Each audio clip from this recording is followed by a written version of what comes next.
Zoom a la noticia con Andrea Bernal. Hola, ¿qué tal? Bienvenidos. Yo soy Andrea Bernal. Esto es Zoom a la noticia, nuestro lente, enfocado hoy en el coronavirus.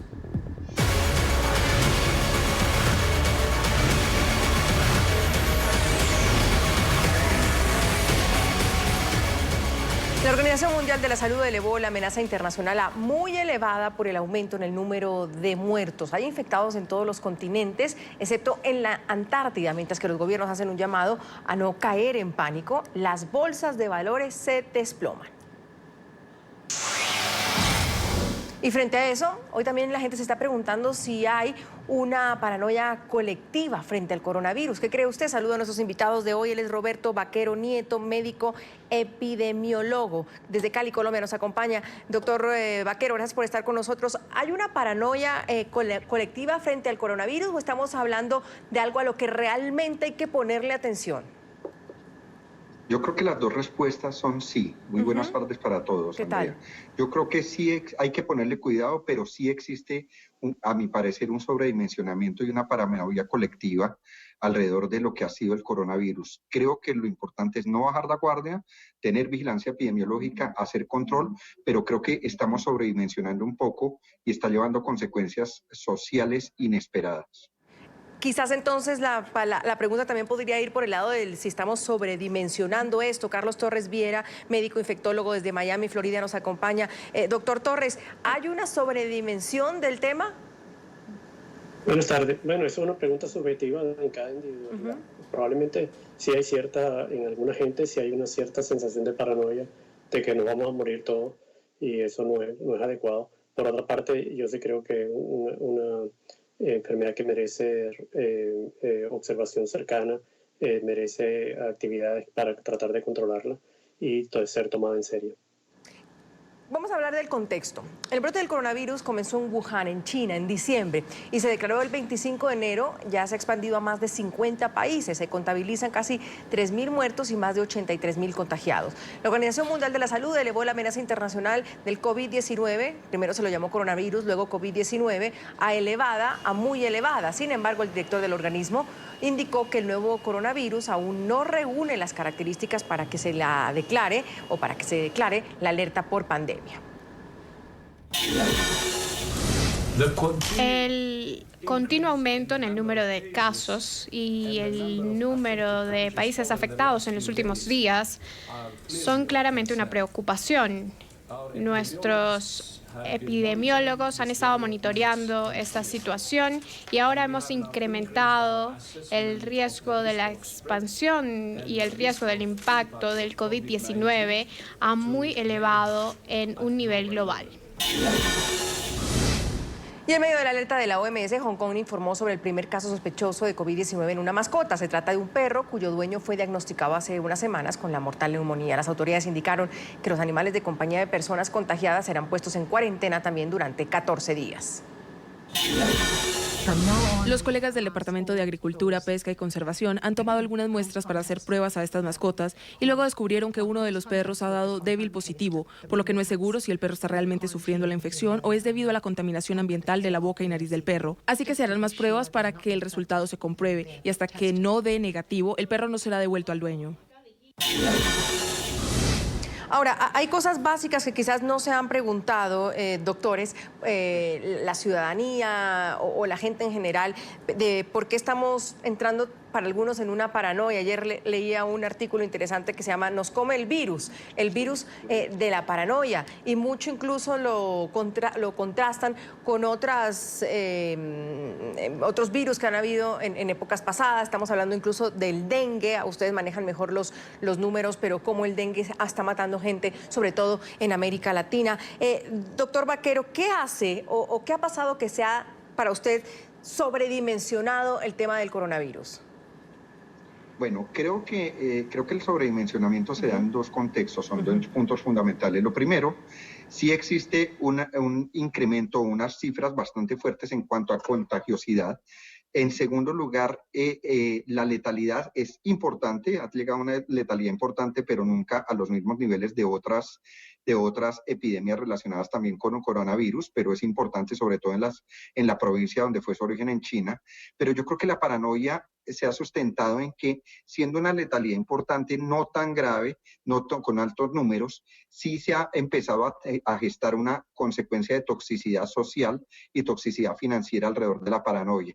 Los problemas económicos que se están dando secundarios a esto en países como los nuestros latinoamericanos y particularmente en el mío, Colombia, alrededor de un crecimiento muy fuerte del dólar y una devaluación de nuestro peso, problemas sociales alrededor, por ejemplo, de las personas que trajimos desde China y que ha generado un poco de preocupación social alrededor de los mitos y realidades del contagio, las dificultades comerciales en los sitios en donde hay comercialización de productos chinos y la inmensa preocupación sobre temas alrededor de los contagios y la posible letalidad en la comunidad general. Yo creo que hay que poner cuidado, pero hay demasiados indicadores de toxicidad social y financiera alrededor de la enfermedad. Creo que en Colombia particularmente estamos preparados para tener o darle frente a una posible llegada del coronavirus. Creo que nuestro sistema de salud y nuestro sistema de vigilancia es muy robusto. Hay un trabajo muy bueno del Instituto Nacional de Salud y de las autoridades de Colombia particularmente, y creo que en la mayoría de países de Latinoamérica debemos ser vigilantes, debemos estructurar una respuesta. Creo que está en nuestras manos hacerlo, pero tenemos que ser muy prudentes para disminuir esa paranoia de contagio, muerte y sobre todo consecuencias sociales inesperadas. Doctor Torres, ayudemos a poner una realidad, más bien hablar de realidades, porque todo el mundo, pues sí, hay un miedo, lo decía bien el doctor Vaquero, hay pánico, para otros hay una sobredimensión, las bolsas, el dólar, los mercados. América Latina era el único continente que hasta el lunes no tenía ningún caso, ya se han confirmado 1 en Sao Paulo, 2 en México, regresaron los colombianos y están en cuarentena en Bogotá. ¿Qué realmente está causando este virus? Por ejemplo, hablemos de la tasa de mortalidad. Primero, doctor Torres, vamos por ahí. Explíquenos cómo está el tema de la tasa de mortalidad en el mundo.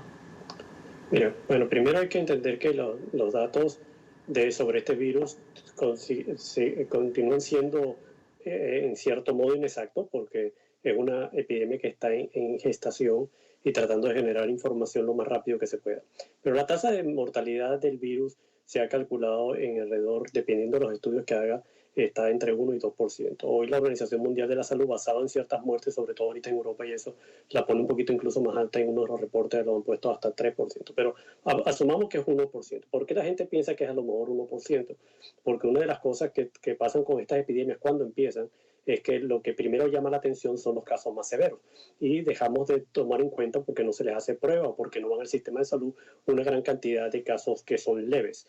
Se ha planteado siempre que el 85% o el 80% de los pacientes tienen una enfermedad que es leve o moderada y solo entre un 15 y un 20% van a tener una enfermedad un poco más severa que va a requerir de cuidados médicos y entonces la mortalidad es 1%. El problema está en que por supuesto, como es un virus nuevo, no hay una inmunidad creada contra este virus, no tenemos una vacuna contra este virus, no tenemos un antiviral que podamos utilizar contra este virus. Entonces, ¿qué pasa? El problema es la magnitud de pacientes infectados. Incluso si tú piensas en una población limitada, por ejemplo, en mi caso en los Estados Unidos, estamos hablando de 350 millones de personas. Obviamente no se van a infectar 350 millones de personas. En datos de previas epidemias como la de influenza durante la pandemia del 2009, alrededor de un 25% probablemente de las personas, un 30% de la población puede quedar infectada. Si tú de esos 350 millones sacas un 35% y de a eso le sacas que el 1% puede fallecer, eso te da unos números bastante significativos. En el caso de la influenza, para que lo tengas de parámetro, la influenza anualmente produce 200 a 600 mil muertes en el mundo y eso tiene una letalidad de 0.07%, una letalidad bastante baja, y eso es una enfermedad que tenemos antivirales y que tenemos vacunas y que hay una cierta inmunidad creada. Entonces, ese es el miedo con respecto a la importancia y por qué la enfermedad es seria para ser tomada seriamente. Ahora, doctor Vaquero, hay un tema importante también, porque hablamos de los fallecidos, por supuesto, muy importante ese número, de los infectados, pero el número de personas que salen del coronavirus, es decir, que no mueren, también tiene una exposición importante, debería tener, porque no, para aclararlo, y perdón, yo voy a empezar a preguntarles cosas tal vez muy obvias pero importantes, no todo el que tiene coronavirus se muere. Eso es clarísimo, no todo el que tiene coronavirus se muere, no todo el que tiene el coronavirus manifiesta síntomas, eso también es una cosa muy importante. De los total de pacientes infectados que se mueren, es lo que decía el doctor Torres, es un porcentaje que es muy inexacto, pero podríamos estar hablando entre el 1 y el 2%, y la tasa de recuperación también es importante. Yo quiero dejar en claro eso porque creo que le estamos dando un contexto bastante grande al tema de la letalidad, cuando la verdad es que en efecto hay infección, en efecto no hay que bajar la guardia, pero realmente sin llegar a minimizar las posibilidades, la tasa de recuperación es importante, la tasa de mortalidad es técnicamente importante, pero no tan alta como han pasado en otras situaciones. La posibilidad de infección también es importante, pero creo que debemos llevar todas sus justas proporciones. No todo el que tiene coronavirus va a morir, solamente una fracción muy bajita. No todo el que tiene coronavirus manifiesta síntomas. Eso es algo relativamente preocupante porque nos podría generar un aumento de la transmisión, pero sobre todo es mandar un parte de prudencia y tranquilidad a la comunidad en general. Es probable que llegue a nuestros países, seguramente en muchos casos irreversible, pero no el hecho de que no llegue y que el hecho de que llegue no significa que no exista control y el hecho de que llegue no significa que vaya a aumentar la mortalidad. Doctor Torres, hay gente que dice, bueno, es que también es como una gripe, estamos hablando de una gripa fuerte. ¿Podemos ponerlo en contexto también para no bajarle, sin duda alguna, la importancia que esto tiene en el mundo hoy por hoy, de decir, no, es que también es una simple gripa? Bueno, el problema es que, en cierto modo, desde el punto de vista clínico, luce como una gripa.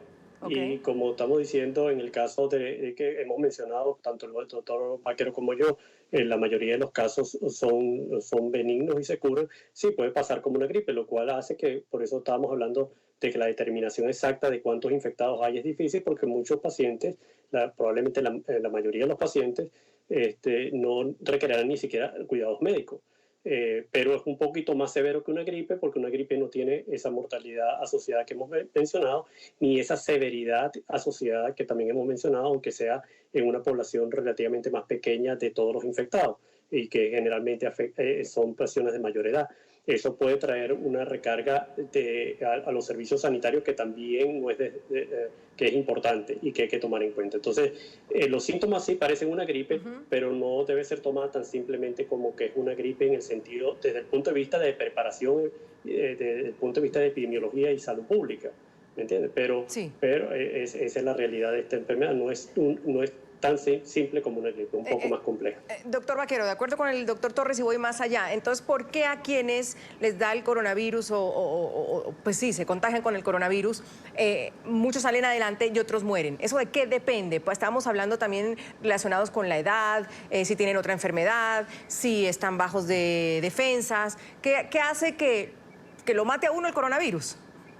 Pues mire, yo creo que los datos han sido, podría decirse, contundentes. La mayor afectación y mortalidad sean el extremo de adultos mayores, pues ha habido de todo, pero digamos que ha habido una mayor pico de mortalidad en las personas adultas mayores, seguramente con comorbilidades, seguramente con factores específicos dados por la edad o por esas enfermedades concomitantes. Es muy claro y llamativo, por lo menos a mi parecer, que en las personas menores, en los jóvenes, en los niños, no es tan arraigado la presencia. Hay factores idiosincráticos, es decir, personas y las características de las personas, su estado inmunológico, su estado nutricional, por ejemplo, que también pudieran aportar, y han llegado como a ese segmento específico. Un factor que presumo yo, y eso lo han dado los diferentes estudios y la diferente evidencia, es que sí está muy marcado hacia personas que pudieran tener enfermedades concomitantes, anergizantes, es decir, que su sistema o su estado general y sus defensas no estuvieran en tan buen estado como quisiera para responder a la enfermedad. Bueno, interesante lo que estamos analizando hoy. Si usted cree que hay una paranoia colectiva frente al coronavirus, tenemos dos expertos sin duda alguna con visiones frente a, ojo, hay una sobredimensión. Puede ser que hay una paranoia colectiva, pero tampoco eso le quita la importancia al momento que está viviendo el mundo frente a esto que es desconocido. Las autoridades sanitarias de todos los países se están preparando frente a esto y se destaca también la labor de otros países que quieren pues impulsar el tema de la vacuna y cómo prevenir esta enfermedad. Vamos a una primera pausa, vamos a seguir hablando de si usted cree que hay una paranoia colectiva frente al coronavirus. Ya volvemos. Hablamos hoy del coronavirus. Si cree usted que hay una paranoia colectiva frente a este tema, frente al coronavirus. En el continente americano son 4 los países que han confirmado contagios: Estados Unidos, Canadá, Brasil y el más reciente ha sido México. Se trata de 2 hombres de 35 y 41 años que regresaron a la nación hace unos días procedentes del norte de Italia. El presidente Andrés Manuel López Obrador hizo un llamado a la calma. Entonces, decirle a la gente, serenos, tranquilos, tenemos capacidad para enfrentar esta situación. Pero el presidente pide calma, pero los mercados bursátiles se llenan de temor ante la propagación del virus. La Bolsa de Valores en México inició la jornada con una fuerte tendencia a la baja, con una pérdida de más del 3%, mientras que Wall Street va a cumplir su peor semana desde la crisis del 2008.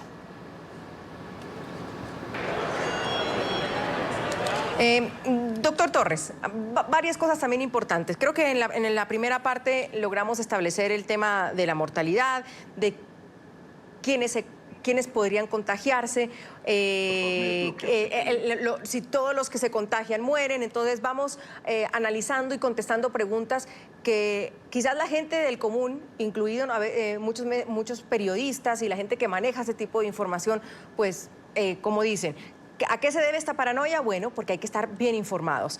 Pero entonces hablemos de la forma de contagio.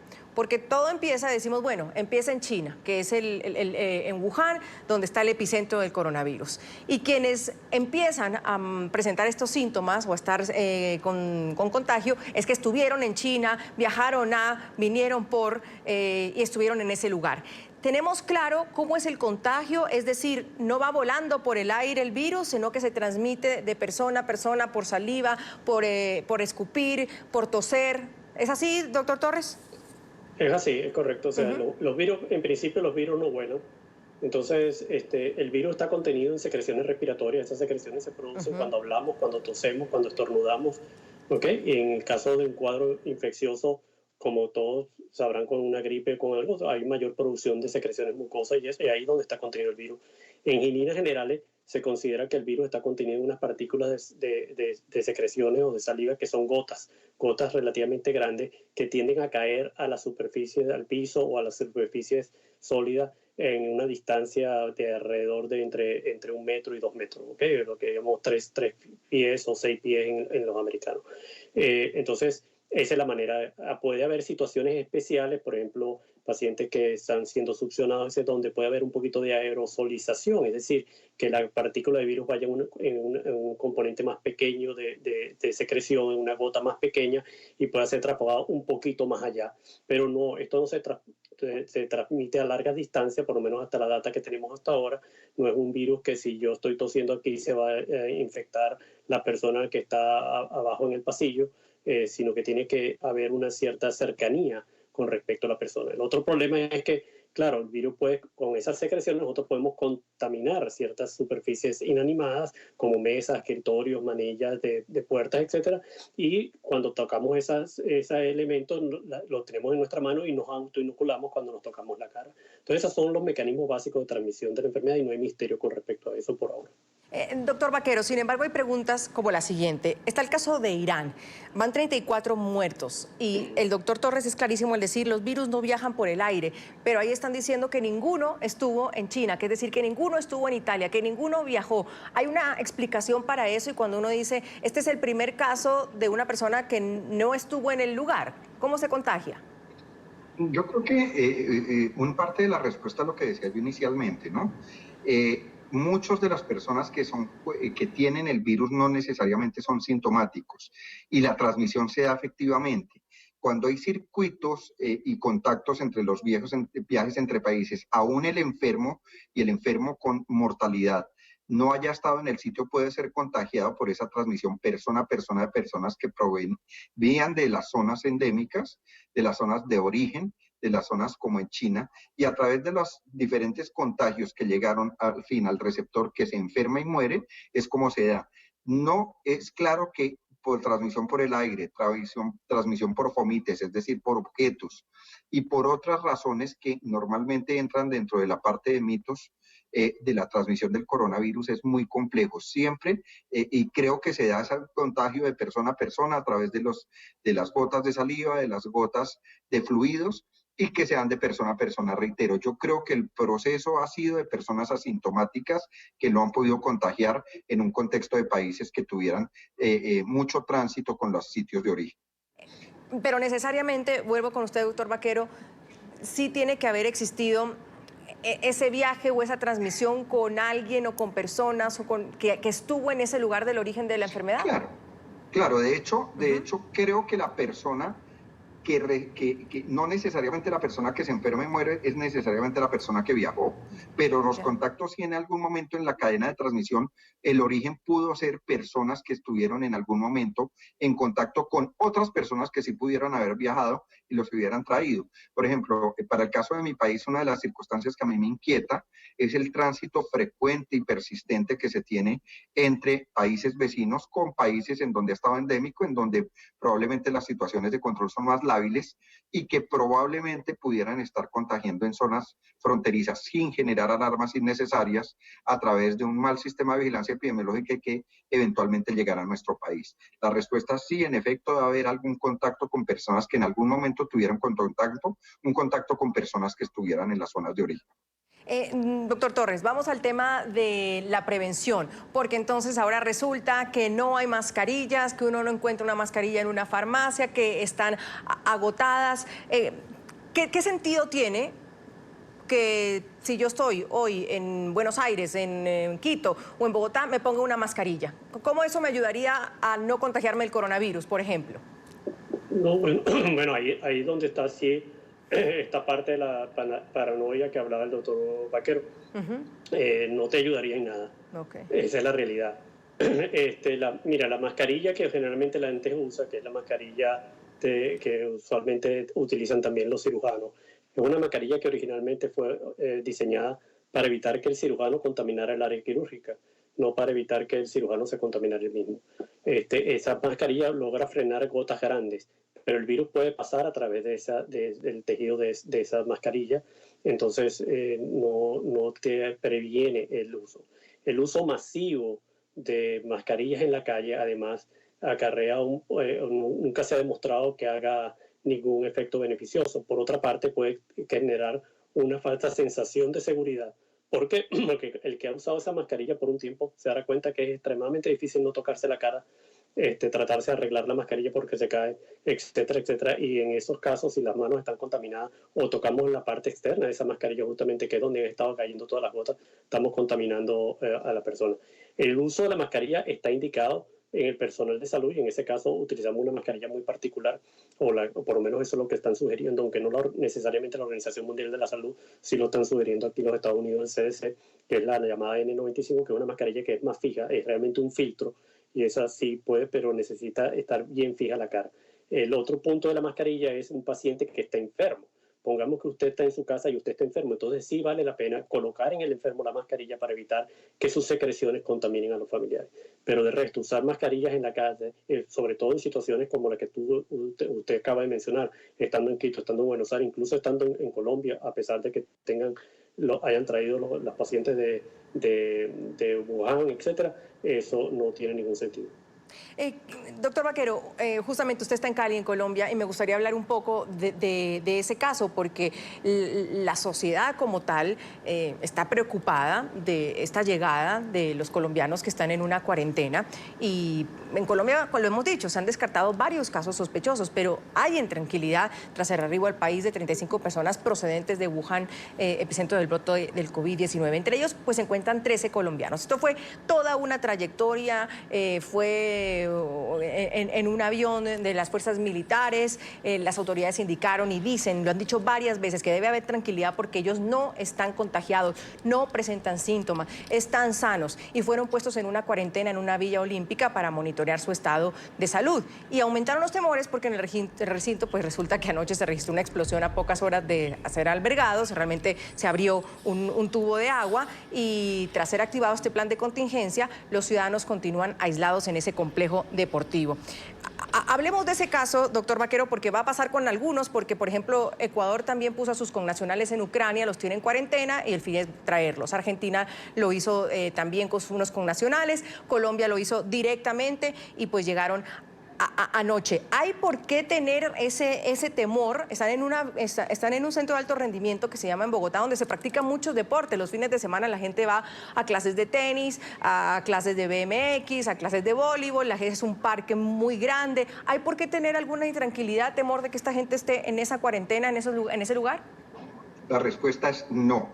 No hay ninguna posibilidad, pero digo ninguna posibilidad de que haya riesgo o temor. Primero, las personas que fueron traídas de China son personas asintomáticas que le hicieron pruebas en China a la tomada del vuelo para Colombia, a la llegada a Colombia están con una vigilancia específica. La probabilidad es cero, es ninguna probabilidad y sobre todo en el espacio en que están. En segundo lugar, esto es parte de lo que yo he llamado toxicidad social, que es la aprehensión de la rumorología y de las noticias y de la paranoia que se ha despertado y que incluso llega a pensar en que esos pobres connacionales que los trajimos con toda la solidaridad del mundo puedan ser rechazados. Tercero, yo no quiero pensar cuando estas personas salgan de cuarentena y se vayan a sus viviendas normales, cuál va a ser el comportamiento de la sociedad que está alrededor de ellos. No hay ninguna probabilidad, la cuarentena se da, la vigilancia se ha dado, las pruebas se han hecho, están en cuarentena con una medida costo efectiva y racional y que sirve y que la evidencia no da. Creo que debemos dejar ya un poquito al lado y empezar a tratar de concientizarnos que esto no va a pasar con estas personas. Tenemos, y reitero, no que minimizar el asunto, sino ponerlo en sus justas medidas. No hay ninguna probabilidad de riesgo, ni para deportistas, ni para vecinos, ni para los que trabajan allá, ni para ninguna persona, para estos connacionales. Están aislados, tienen la vigilancia epidemiológica, tienen un nivel de respuesta importante por el Estado colombiano. Nosotros debemos enorgullecernos de lo que se ha logrado y tenemos unas dificultades mucho más serias a las que quiero yo que no le bajemos la guardia en la realidad de salud de nuestro país por estar pendientes en una situación mediática como es lo que de coronavirus. Reitero, no quiero minimizar el problema, pero creo que es prudente que lo pongamos en sus justas dimensiones. Doctor Torres, ¿usted está de acuerdo? Y voy a sumarle algo más. Para entenderlo, hablamos de la cuarentena y todo el mundo habla de la cuarentena. Esos son 15 días, si no estoy mal. Estas personas ya han estado en cuarentena en China. Vuelven a estar ahora en cuarentena en Bogotá. La pregunta que, como ustedes dicen, que es un virus nuevo, desconocido, cuando en el momento en que una persona está en contacto con otra y, digamos, le pasa el virus, ¿cuánto tiempo tiene esa persona para tener la enfermedad? ¿Eso todavía ya está estipulado? ¿Se sabe en cuánto tiempo la otra persona presenta síntomas? Sí, en eso se basa la cuarentena. En el caso, o el tiempo de cuarentena, mejor dicho. ¿Qué es cuánto exactamente, doctor? ¿Son 15 días? Son 14 días. 14 días. Sí. Ajá. Lo que están haciendo en cuarentena. Algunos países han utilizado hasta 30 días, que son... ¿Por qué usan esos números? Básicamente porque el periodo de incubación de este virus es, en promedio, es alrededor de 5 días, pero hay pacientes que pueden presentarlo hasta 14 días después de haberse puesto el virus. Entonces, por eso se utiliza los 14 días. Si a los 14 días el paciente no ha presentado sintomatología o evidencia del virus, como dice el doctor, de que los están monitoreando, entonces uno dice, este paciente no se infectó nunca y puede salir y no hay ningún problema. Doctor Torres, yo me olvido si no le pregunto ahora lo que usted me va a contestar. Si en 14 días una persona no presenta síntomas, ¿es que no va a tener el coronavirus? Básicamente esa es la idea. Pero esa es la idea. Entonces vuelvo al tema un poco de la cuarentena de Colombia en otros países, o de alguien que va y lo tienen en cuarentena y no presentó síntomas en 14 días y lo dejan salir. Pero es una medida que, si quiere, para los colombianos es de una seguridad extra. El paciente, aunque estuvo en cuarentena en China, estuvo en la zona endémica en China, sí, lo cual lo puede hacer expuesto durante cualquier momento al virus hasta el último momento en que él salió de la cuarentena. Entonces, lo que está haciendo en este caso el gobierno colombiano es ser precavido y decir, bueno, ahora es que el paciente está fuera del área de posible contaminación y a partir de ahora empezamos a contar. Y eso es lo que hizo también los Estados Unidos, sí, y eso es lo que están haciendo los otros países. Básicamente, aunque estés en cuarentena, la cuarentena no necesariamente en ese caso, sobre todo en un caso como el de China, donde ha habido tantísimos casos y más en Wuhan, no es infalible en el sentido de que eventualmente ese paciente se pudiera haber. Y tú no tienes garantía de qué tan estricta fue esa cuarentena, incluso estando en China. La pregunta, doctor Vaquero, quizás estoy en lo mismo, pero para que me quede incluso a mí claro y a todo el mundo. Esos, como dice el doctor Torres, el gobierno colombiano en este caso está siendo precavido y pese a que venían de una cuarentena, pues estaban en el lugar, los traen a otra cuarentena. Esos 14 días de cuarentena son suficientes cuando abren las puertas y esta gente sale, o en cualquier otro lugar, en el hospital, por ejemplo, terminan y los dejan salir. ¿No hay riesgo de que vayan a presentar síntomas después de esos días? El riesgo es absolutamente mínimo. Okay. Uno no puede ser absolutista porque sí, de acuerdo, no sería decir que no va a pasar. Exacto, pero el riesgo sí es absolutamente mínimo. Vienen con 2 factores de seguridad, 2 medidas de vigilancia en cuarentena, como lo dice el doctor Torres, una después de la otra. La prudencia de Colombia fue dejarlos también un tiempo prudente, 14 días en observación, que es lo que estamos viviendo, pero la probabilidad es mínima. Reitero, no lo puedo decir en serio, pero es absolutamente mínima.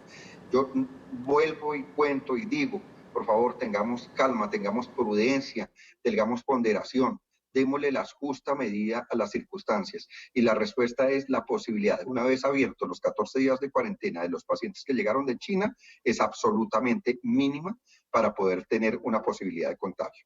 Vamos a otra pausa. ¿Cree usted que hay una paranoia colectiva frente al coronavirus? Aquí estamos tratando de responder varias preguntas justamente para informar y para que no exista esa paranoia colectiva. Lo pueden hacer bajo el hashtag ZoomCovid19. Ya volvemos. ¿Cree usted que hay una paranoia colectiva frente al coronavirus? Estamos debatiendo eso el día de hoy, analizando, por supuesto, respondiendo preguntas con nuestros doctores que saben del tema. Roberto Vaquero, Carlos Torres nos ayudan y nos acompañan el día de hoy justamente para evitar esa paranoia, para poner en contexto, para que la gente esté informada de qué es lo que está sucediendo con este virus. Hay una cuestión interesante. Nuestra cadena aliada de Noticias RCN conversó con Edison Hernando Maecha. Él es uno de los colombianos que regresó de Wuhan, del que estábamos hablando justamente de esta cuarentena que llevan en Bogotá, Colombia, los 13 colombianos que regresaron. Él asegura que las condiciones del aislamiento preventivo son excelentes y además aprovechó para enviar un mensaje de tranquilidad. La verdad estoy muy ansioso, yo los amo mucho y espero que se llegue el día rápido para salir a compartir con ellos. Una experiencia un poco dura, casi 30 horas más o menos, incluyendo las paradas técnicas, porque bueno, en Mumbai, India, igualmente lo hizo en España, otra parada técnica, el retanqueo y bueno, ya el vuelo de allá acá. Dijo que durante estos días en Wuhan, China, sí sintió temor. Porque yo veía que la gente como que se apartaba de las otras personas, como con miedo, entonces como que a uno también le entra el mismo nerviosismo. Afirmó que los protocolos a los que están siendo sometidos los 13 colombianos que están en cuarentena son estrictos, pero que las condiciones en las que se encuentran son perfectas. Estoy muy cómodo, muy bien. Mis hijos igualmente están muy tranquilos. Yo tengo un espacio bastante amplio. Aprovechó para enviar un mensaje. ninguna de las personas que estamos aquí tenemos el virus. Porque nosotros antes de salir de China, el gobierno chino a nosotros nos hicieron un examen médico donde ninguno de nosotros presentó síntomas relacionados con el coronavirus. Y por parte del gobierno colombiano de la Cruz Roja igualmente nos hicieron otro examen. Antes de abordar el avión, personas que presentaban síntomas relacionados con el coronavirus, ellos no podían abordar el avión. Doctor Vaquero, varias preguntas también. Uno puede infectarse varias veces. Si uno le da el coronavirus una vez y es de las personas que sale adelante, ¿puede volver a infectarse del coronavirus? No, la respuesta es no. Por ese serotipo, por esas características, por ese tipo de virus, no es probable porque ya el sistema de defensas hace memoria de la infección y lo tiene. Ahora, hay virus que dentro de las mismas características o de la misma clasificación, desde el mismo tipo, pueden hacer variaciones genéticas y eventualmente podrían hacerse, pero por este mismo tipo de virus, por este mismo, el COVID-19 no es factible porque la memoria inmunológica persiste y no pudiera tener una reinfección. Doctor Torres, lo que más está preocupando, ya hemos hablado de la tasa de mortalidad, del tema del contagio, es esta forma de contagio, pues para algunos exponencial, porque posiblemente hemos visto gráficos donde el crecimiento del coronavirus se muestra pues cada vez más rápido, es una cuesta sin duda alguna que no deja de volverse más y más empinada. Cuando vemos el mapa del mundo, teníamos América Latina libre, en una semana ya tenemos 3 casos, no se diga en otros países, se han muerto viceministros en otros países. Es como multiplicador. Ahora, teniendo en cuenta ese crecimiento del que hablan, se ha predicho que el número de muertos puede llegar a millones en pocos meses. ¿Eso es verdad? ¿Tienen razón quienes también están utilizando pues las redes sociales para volverse la profesión que ustedes han estudiado muchos años para estar aquí y decir que eso puede suceder? Mira, eso es una respuesta. Bueno, mira. El problema es, como te digo, la mortalidad asociada al virus es el 1%. Entonces, dependiendo de cuánta gente se infecte, tú podrás tener una mortalidad que pueda llegar a ser muy alta o a ser muy baja. En el caso por ejemplo, de China, obviamente la intensa actividad que ellos ejercieron lograron controlar un poco, o por lo menos hasta ahora controlar el brote epidémico, y con ello el número de casos infectados. Tomando en cuenta la población china, el número de casos reportados infectados ahorita es relativamente bastante pequeño, y eso uno se lo tiene que atribuir a las actividades de salud pública que ellos ejercen, tanto la cuarentena, el aislamiento, todas las medidas de precaución. Entonces, en el caso del humano va a depender de cada país. El crecimiento exponencial que tú estás viendo es reflejo de 2 cosas. Uno es, en promedio, se calcula, de acuerdo a unos modelos matemáticos, que este virus cada persona que está infectada con este virus puede transmitirse a 2 personas más. Algunas personas van a transmitirle más de 2 personas, ese es el promedio. Y hay unos que incluso pudieran transmitirlo a muchas más personas. Y entonces lo que estamos viendo es que, bueno, si hay actividad de transmisión en una ciudad determinada, un país determinado, digamos, por ejemplo, Italia, bueno, estamos viendo 2 cosas. Uno es que eso se está transmitiendo, pero el segundo elemento que nos hace ver que están creciendo es porque estamos haciendo las pruebas justamente para determinar que está ahí. Y antes a lo mejor no lo estamos haciendo. Es posible que esto haya estado en cierto estado ya andando hace 2 semanas en Italia, y ahorita fue que nos dimos cuenta de que en Italia había ya casos, ¿no? Pero sí, en líneas generales todo va a depender justamente de las actividades de salud pública, y por eso es que decimos hay que tener cuidado y hay que implementar ciertas actividades como lo están implementando ustedes, pero va a depender de las actividades de salud pública que haga cada país. Doctor Vaquero, sin quitar la importancia de esto, insistimos, sin crear una paranoia tampoco, pero hay cómo compararlo, es decir, hay artículos que dicen en América Latina hoy mata el dengue, por ejemplo. Tenemos más de 3 millones de casos de dengue que se registraron en el continente en el 2019, con un pico altísimo, un máximo histórico en el 2019. Hay cómo comparar o decir, no, es que mire, el dengue está en América Latina, quitémosle la importancia del coronavirus, ¿este es más importante que otro? Mire, yo creo que más que importancia de una enfermedad u otra, todo lo que produzca enfermedad y muerte, sobre todo por el tipo de población, la más desfavorecida en nuestros países, hay que ponerle cuidado. Yo lo que he insistido es que probablemente en el caso de Colombia ya situaciones más dramáticas hoy día, por ejemplo el caso de las infecciones por dengue hemorrágico, y probablemente la letalidad y la enfermedad por esta patología es bastante importante. Yo lo que quiero es que le pongamos cuidado, no dejemos de concentrarnos en los problemas que estamos viviendo por tener una circunstancia que probablemente llega, que seguramente va a llegar, y cuyas dimensiones son importantes, pero que también tenemos que tenerlo en sus justas proporciones en cuanto a la letalidad. No es que sea una enfermedad más importante que la otra, lo que importante es que no focalicemos toda la atención en la circunstancia del coronavirus, que es relevante, que es importante, que como usted lo dice, no tenemos que quitarle digamos, el foco, la vista, pero tampoco dejemos a un lado las otras patologías. Yo estoy en la ciudad de Cali, estoy por situación laboral, pero digamos aquí estamos viviendo unas dificultades muy importantes en los servicios hospitalarios por ese pico de dengue que todavía vivimos en este tipo de ciudades como es Cali. Sí. Entonces no quitemos la concentración en ese tipo de patologías, no es una más importante que la otra, ambas tienen una morbilidad, pero el dengue probablemente pudiera eventualmente tener una letalidad tan importante como la letalidad que está demostrando hasta ahora el coronavirus. Vamos a una pausa. ¿Usted cree que hay una paranoia colectiva frente al coronavirus? Nuestra pregunta de hoy aquí en Zoom a la noticia. Ya volvemos.